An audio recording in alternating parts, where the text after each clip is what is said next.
There. So ito, ad set name. So dito, yung nabanggit natin kanina, yung ad set is yung ano yung target audience nyo. For example, no targeting. Pwede naman kasi no targeting yung lagay nyo. But for example, yung may target kayo na, for example, sa Luzon lang, Luzon, and then age nila is from 30 to 50, and then male. Yan. Yan yung mga example dyan, and or female, gano'n, female, and then pwede yung interest nila, ilagay natin, pets. Ayan, interest, pets. Ayan. So this is just an example, ha.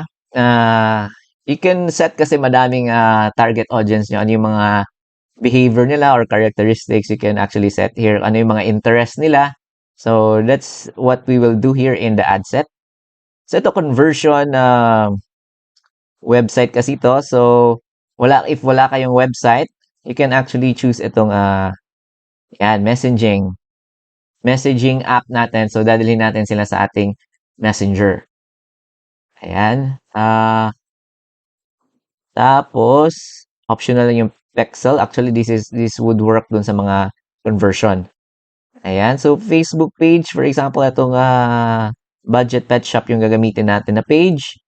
So actually pwede nyo piliin kung ano yung mga page nyo na minamanage. So in our case, ito budget pet shop. And then messenger. Ayan, sa messenger lang natin i-drive yung ating mga target audience. And then performance goal, ayan, wag nyo lang galawin yan.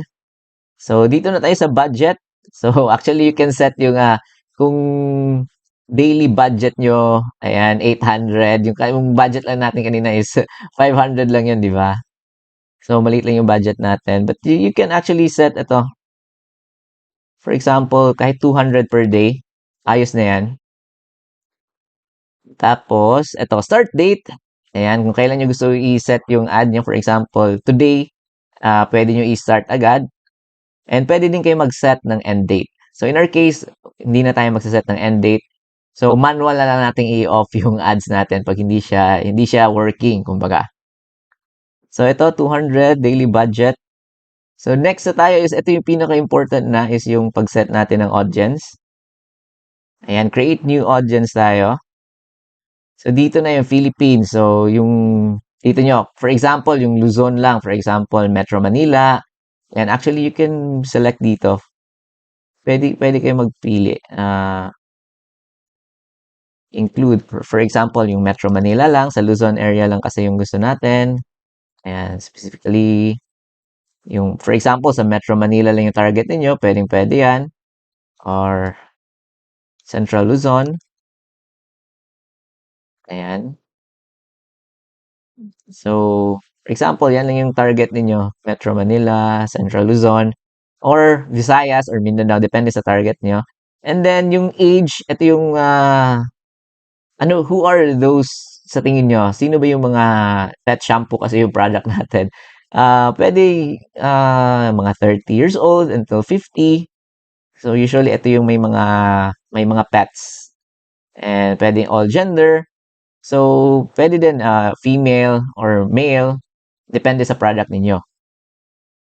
So, dito na tayo sa detailed targeting. So, dito na yung i-add natin. Ano yung interest nila? For example, yan, pets. Yan, animals. Yan, pet lovers. Pet food. Yan, pet supplies. So, actually, madami pa dito. Madami kayo pwedeng i-add dito. Yung mga interest nila sa tingin nyo na sino yung bibili. For example, ano pa yung mga pet? Tingnan natin. Ano pa yung mga pet? Pet store. Pwede din. So, for example, ito yung mga naset niyo na interest. So, actually, you can explore, you can add more interest or sa tingin nyo, sino ba yung bibili ng product ninyo? For example, yung may mga mahilig. For example, you're selling mga may car shop kayo.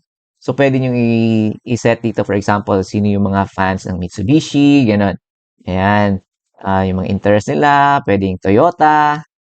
So, yan lang yung mga example. Actually, you can actually explore dito. But, yun, I suggest talaga na lagyan nyo ng interest so that mas matatarget ni Facebook yung mga potential customers ninyo.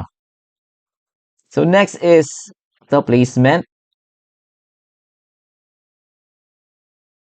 Advantage plus placement. So, ayan. So, si Facebook na daw yung mismong maglalagay kung saan platform yung best for you.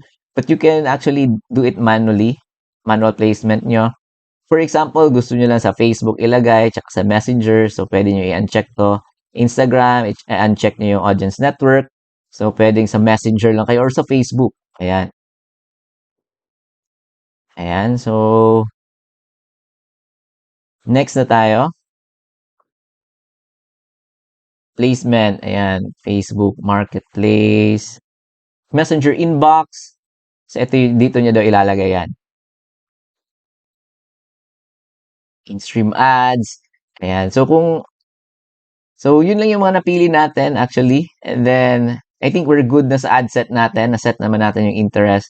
Or if gusto nyo, actually, you can add advantage plus placements na lang yung piliin nyo. But for me, manual muna tayo. Messenger and Facebook lang yung pipiliin natin.